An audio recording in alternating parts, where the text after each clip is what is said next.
Imagine you can't see, and yet you have over 300,000 in cash flow. Today's Cash Flow for Life episode is exactly how Miss Adrienne has accomplished that. So watch, see, and let's grow together.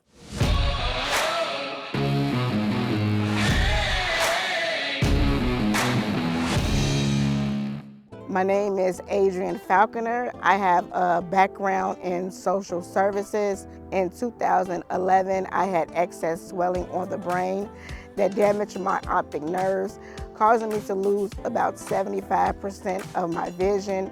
I decided to go back to school and get my master's degree. And in my last year, I'm in the Uber talking to the driver. I was telling him how I don't think I want to pursue a career in social work. I think I just want to open up a coin-operated laundromat. He looked at me and he said, "Don't do that." He said, "Purchase you a piece of real estate property with at least 4 units, having a gross income of $30,000. And when he said that, I kind of paused and I said, "But how would I manage my properties? I'm blind, I don't drive." He said, "Get a property manager." I did my research and I purchased my first 6 unit in 2019. It has allowed me to create generational wealth, provide job opportunities to those close to me, and provide cash flow for life. Hey guys, welcome. I think today you're in for an amazing treat. And I wanted to have Miss Adriana come in and talk about not just real estate, but she has a little bit of a special challenge in life. And if this does not inspire you, I am not sure what exactly will. So, Miss Adriana, I want to start on that note. Okay. Right? And you have a little bit of a challenge. I know you don't see it as a challenge, but most of us that can see, the ability not to be able to see, right, would be a major challenge for most of us. Yet, just to start out today, right, what's the situation with your vision? I have optic nerve damage, so the nerve that connects your brain to your eyes is severely damaged. Okay. So optic, and was it always this way? Were you born this way, or did No, it I was happen? born with 20/20 vision. You know, I have lived on my own. I've drove before. I went through an incident in 2011 where fluid started to collect in my brain and damaged my nerves. Okay. Yeah. So this happens in 2011. Yes. Was there a phase you went through where you're like, oh my God, this is terrible. I'm depressed. What am I Yes. going to... So yet today I was asking you because you always seem to be smiling. You're in mastery and you always have this positive attitude. What is wrong with you? Um, you know, when I first lost my vision, I was severely depressed for about 8 months. I didn't want to talk to any friends, any family. Like my So hold comfort. on. So you are normal. At least I feel good about myself because, okay, so you did go through that phase at one time. Yes, Okay. All right. I did go through that phase. I was doing the why me, why me. And I think after 8 months, something just clicked, and it's like, this is not how I want to live my life. At the time, I was only 23, 22, and I said, you know, I'm young. I want to live my life. I had previously just graduated with my bachelor's degree. So I said, well, let me go back to school and get my master's degree. So that's what I did. I got my master's degree in 2013. I first started, and then I graduated in 2016. Okay. And so is this based on spiritual faith? Is it a religious thing you believe in? Where do you think the strength comes from? Because a lot of people face different challenges, right? And not yours happens to be something we can see, right? Sometimes people face internal challenges which we don't know about those struggles. Right. But then for you, where did you draw that strength from? I would really have to say my parents and my father. I have a, you know, very strong father, and he really instilled education into me and my sister. And when I first lost my vision, it was very traumatic for everybody. But my father told me, when a person goes through adversity, that's when you know if they're strong or not. And that just, something just clicked. Okay. So basically, Les Brown once said, all I am and all I ever will be is because of my father and my mother. Right? Would you second that notion? Yes, Right? definitely. So you were blessed that way, right? That you had Yes. a father that was, so you feel that kind of his strength is what gave you a second life in some Yes. ways, because what Yes. happens sometimes. Yes. Okay. So I want to kind of move past that, right? I have you here not just because of your attitude, but even coming to mastery, right? You own a bunch of real estate, Yes. right? So how the heck is it that you bought your first property? I mean, who gave you this crazy idea that lady can't see, but yet I'm going to own a lot of real estate? I mean, to most of us that can see, it's just like it's Yeah. hard even to fathom. But you had a very interesting incident you were telling me about. What happened? Okay, so in 2016, I was in my last year of grad school, and I lost my mother. It was very unexpected. And again, I went through the grieving process, and I just told myself I had my master's degree in social work, and I felt like I was not in the position to be of any assistance to someone else.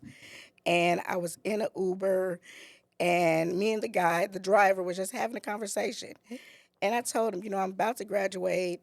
I really don't want to pursue my degree in the field. And he said, so what do you want to do? I said, well, I've been doing research. I think I'll open up a coin laundromat. And he looked at me and he said, don't do that. He said, look into real estate. And I kind of sat there and thought about it. And I said, but who would help me with the properties? He said, get a property manager. He said, look and see how much percentage they charge per door. And then you go off of that. And then I said, well, what about buying the property? He said, well, you need to, find a lender, look at interest rates. You need to see how much you're going to put down, percentage-wise, 20%, all this. So all of this is like he's speaking Spanish to me. But I took that information, and for 2 years, I just did my research. And in 2019, I purchased my first property in Tinley Park, which was a 6-unit. So in Tinley Park, you buy. So you're sitting in an Uber, and the Uber driver that you're talking to is like, "Don't do a laundromat. You Right. should get into real estate." And you, and you basically took it and ran with it. I ran with it. I bought my 6-unit. At the time, it had tenants in there. Gradually, some of them left. I raised the rent. As new tenants moved in, it was a garage, 2-car garage just sitting there with random supplies. I said, why is this just sitting here? I can generate money with this too. So I rented out to a guy who has a construction company. Like everything, I try to get money out of everything on the property. So you rent out not only the apartments, but you the rent out the garage garage every month. every month. Yes. Right. So that first property, how much does that make you a month? When I first bought it, the 6 units, it was making me a little over 4,000 in Okay. total for all the units. Okay. Today, it's fully rented. It's making over 8,000. It's fully. And what is the mortgage on that property? The mortgage, I probably pay about $1,500 a month right now. $1,500 a month. Yeah. Right. Rest is all income. And all income. All income. Yeah. So basically, you've bought it. You didn't sell it. You held on to it. Yep. Obviously, rents have continued to go up every year. You optimized it by renting out the garage. Yes. Right. So today, how many total properties do you have? Today, I have a total of about 10 rental properties that include single families, and I have 2 Airbnbs. Okay. So 10 rental properties, 10 units or 10 buildings? 10 Different- buildings, yeah. So I have 3 6-units, 3 6 units, 2 4-units, 2 4 units, and then I have about 5 single-family homes. 5 single family homes. Okay, got it. And so let's kind of, from a standpoint of all the obstacles that we would think, right?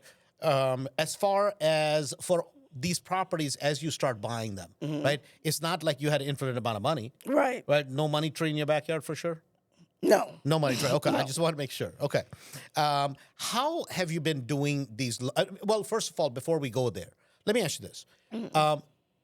You've done pretty decent by yourself. I mean, in fact, very well by most standards. Thank you. Right? I mean, it's just absolutely mind blowing what you've accomplished. Thank you. And then why would you show up to mastery? Where are you trying to go with this?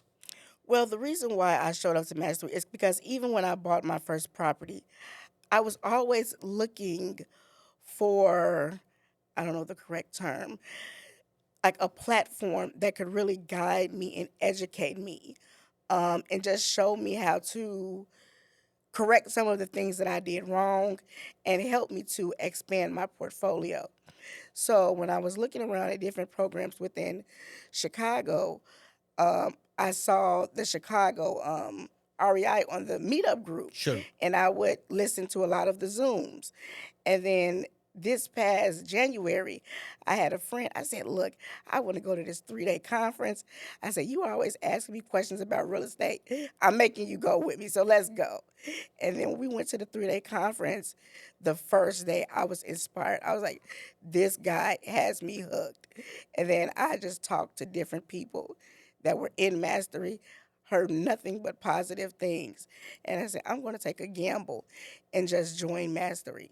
And since I've joined, it's just been a community of people that are willing to just help you and network with you. And I really like the program. Got it. Because I mean, this is probably, sometimes maybe I have always felt that, real estate or entrepreneurship in general, it's a lonely business. It is. Right? That people see something, if you succeed, people see the success. They don't see the heartache. They don't Yeah. see all the stuff you have to go through. And have you experienced those things? Yes. Okay. Yes.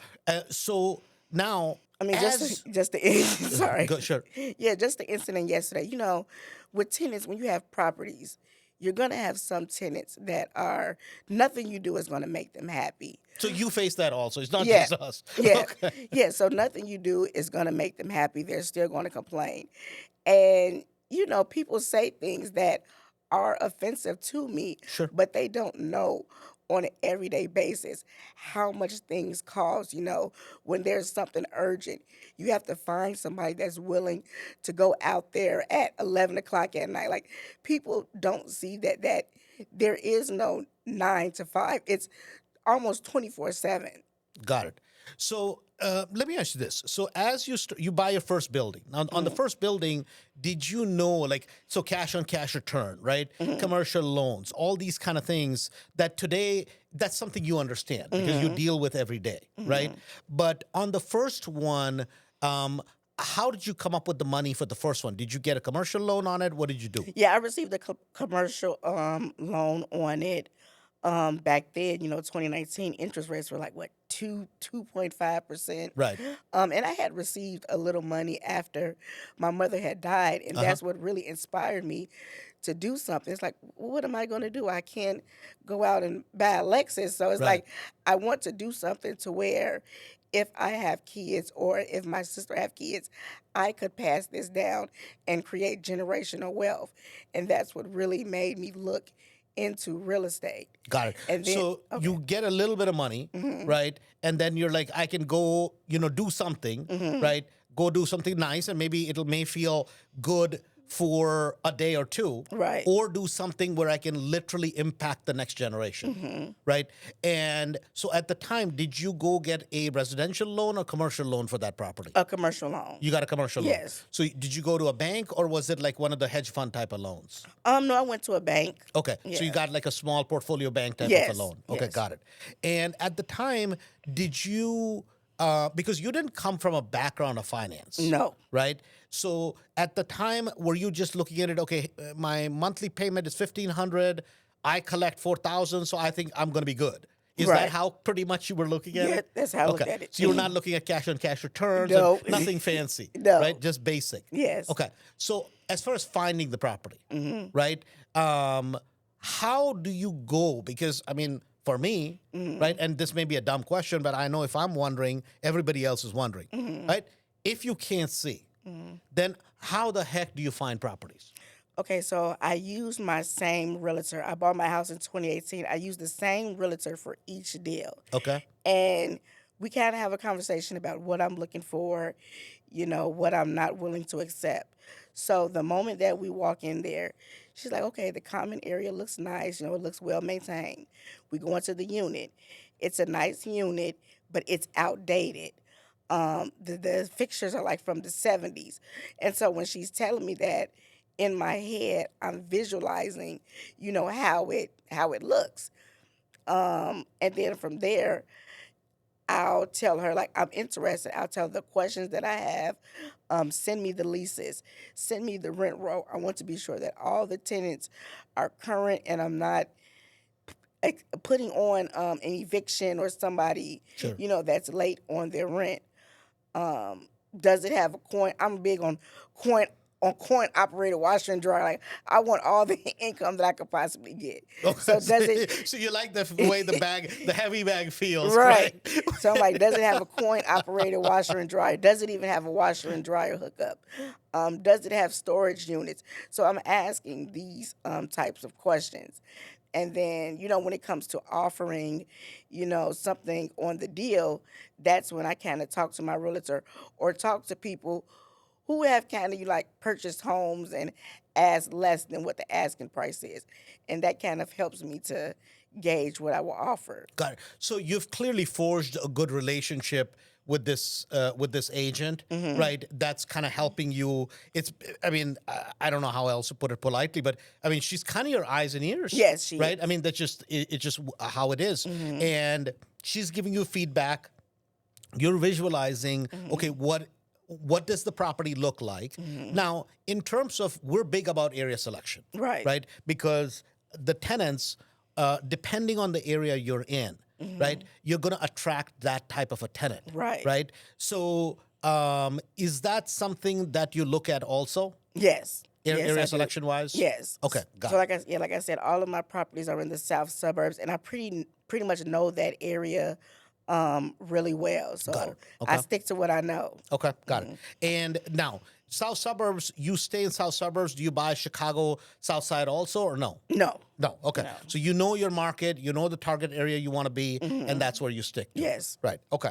And then you like the coin laundries, though. I do. Right? No, because I mean, people sometimes just look at it as money, but it's a great offset. It is. Right? For your common area maintenance, that kind of stuff, the money you collect from the laundry units, that Yes. can pay for some of the other stuff. Yes. Clean up, this, that, grass cutting. Now, as far as the repairs in these properties, are you buying properties that need a significant repairs, or are you buying them that are kind of aged and that sort of thing, mostly? Yeah, so the Tinley Park one, it was kind of aged. That's why I feel like the previous owner had the rent so low. Okay. So as tenants started to move out, I would kind of go in there and do updating. Okay. Yeah.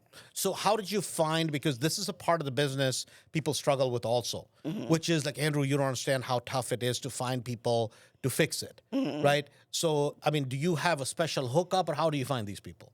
No, so like my realtor, she'll put me on her list and she'll send me 5 properties. Okay. And I have a younger sister, and I'll tell her I'm interested in 103 School Street and 102 Blue Island, Right. Blue Lane. Right. And so I tell her, describe the property to me. And my sister's really good. This looks like something from the 70s show, but it looks really good. Like you can really, put work into it and make it something more modern. And then she'll go to the next one. I don't know. This one needs quite a significant amount of work. It's almost like a gut job.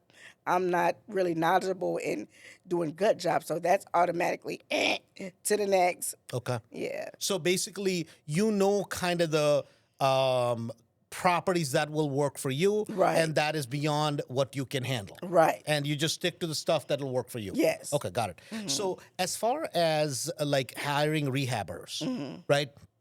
You have like one handyman guy, and then you hire plumbers, electricians, and then who goes and checks on their work? I have a property manager. So Okay. I have a property manager that manages all of my properties. We pretty much talk all throughout the day through Okay. text messages, and then we'll have a phone call at the end of the night where we And will this is every day. every day. Not every day, but the phone calls, we'll have them probably every other day. Okay. But throughout the day, we're constantly texting. And So you're a taskmaster. You're on top of this yeah, stuff. Okay. yeah. All right. And then I network a lot. So with the handyman, I've, got quite a few handymen Okay. throughout the year. So I have somebody that pretty much can do almost everything. Okay. Got it. So I don't know. I mean, if it's God's grace or what the heck you have, but you've clearly developed a team at this point, Yes. right? I mean, for people that any challenges you had, because just like anybody else, I'm sure you've met a lot of good people, and I'm sure you've gotten cheated, Yes. right? But how did that happen? I mean, how is it that you found this team? Because this is something that a lot of people won't do real estate, and they can see, right? And then they're like, "Oh my God, Andrew, you don't understand, right? This is so hard." Right. So yet, for you don't seem to have any problems. Right.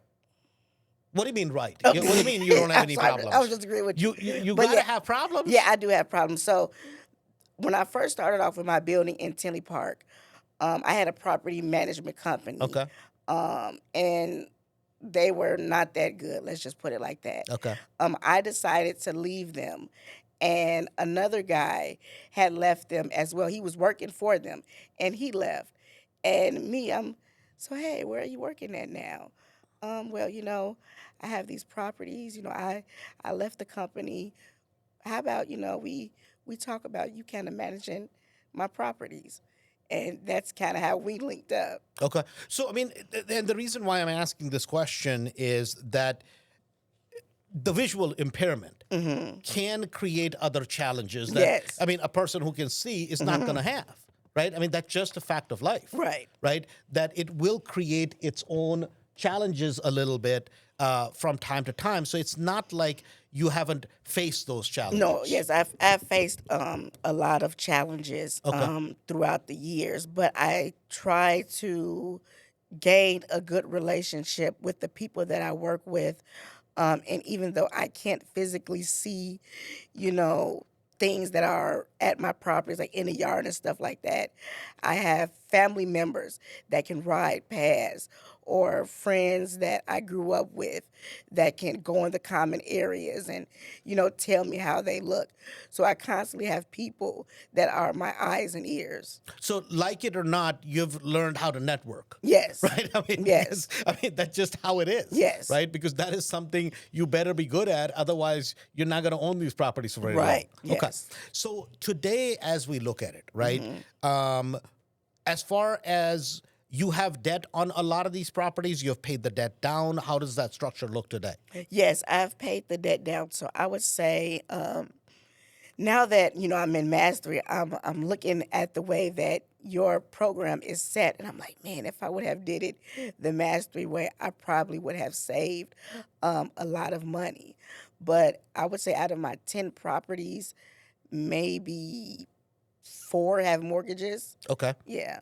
4 have mortgages, the rest are debt free now. Yes. Okay, got it. Yes. And because this is something that doesn't really matter who it is, right?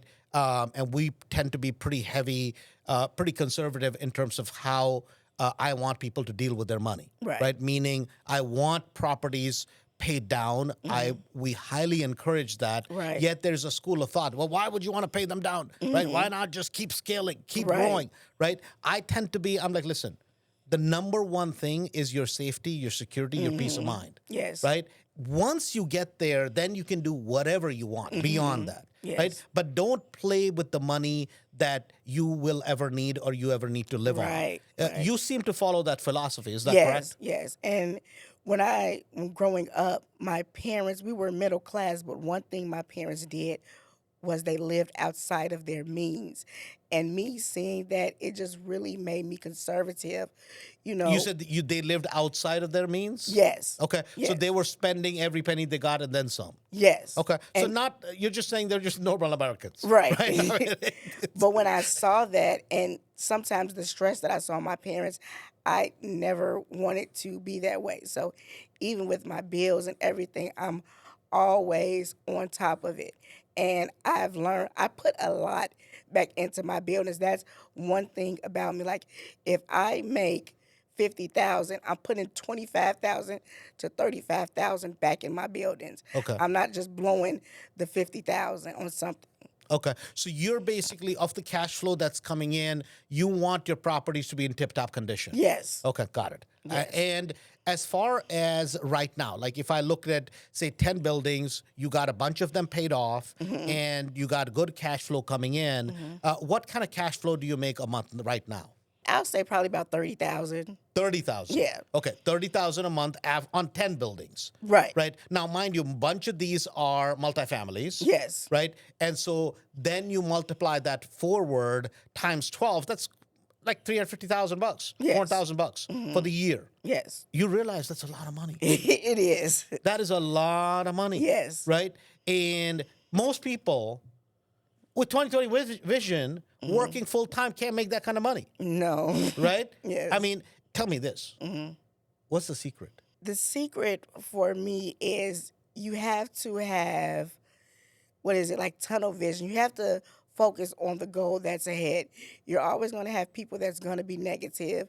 You're going to have some of those people that are going to be jealous, but not really show that they're really jealous, but you can just tell. But you have to be focused on what your goal is. My goal is to provide affordable housing, and just modern, what's the word I want to say? Affordable, clean housing. You know, that is my goal. I don't want to be a slumlord or anything like that. So I feel like all of my properties are a reflection of me. And that's my mind frame. I tell people all the time, this is how I feed myself and my family. So your opinion of me does not matter. Got it. So you realize, I don't know if you've already realized this or not, but if you just stop today, right? Not only are you going to leave generational wealth, you have any nieces and nephews or No. any? No, not yet. No. Not yet. Okay. No. Right. You need some. Right. There's a bunch of people who are going to want to be on Right. your will. Right. So, but I mean, literally, it'll leave not only a legacy but a massive impact. What you have already accomplished. Yes. So for you, what's the goal? Like we're in 2024 April as we do this recording. What's the goal in the next 6 months, 8 months, moving into the future for you? I don't really have a set number on when I plan on stopping. I just want to expand my portfolio and live comfortable and just have something that I could pass down to the future generation in my family. That's my main goal. Got it. So for anybody that is listening, right, from your end, right, what would be the message? Because we all have an excuse, right? You're the only one that doesn't seem to have one, right? But what would you share to people that are like, oh my God, I have this problem, right? What would you say in the parting words? I would have to say you have to block out the negativity. You have to block out the naysayers. If you want to do it, you can do it. Like just put your mind to it. Don't jump into something that you can't handle, but talk to people. Talk to Andrew Holmes, talk to Raul, get some good advice, and from there, use your better judgment on what is best for you. Got it. I think, this is going to be really, really inspirational for a lot of people, right? Because sometimes, when we realize that somebody lost something, then for people who can see, it gives them a lot more inspiration, Yes. right? Because it's like, oh my God, if she can overcome all the odds, then what's my problem? Right. Right? So for guys, everybody listening, if this didn't inspire you, I am not sure what is going to. But genuinely, having said that, our goal for the podcast is that hopefully not only is it inspirational, it's something that you get to share with your friends, with your family, you learn something, and hopefully we can have you on the podcast to be the inspiration for everybody else that is here to come. Having said that, guys, let's keep building Cashflow for Life. And again, Ms. Adrienne, thank you so much. Thank you. I appreciate it.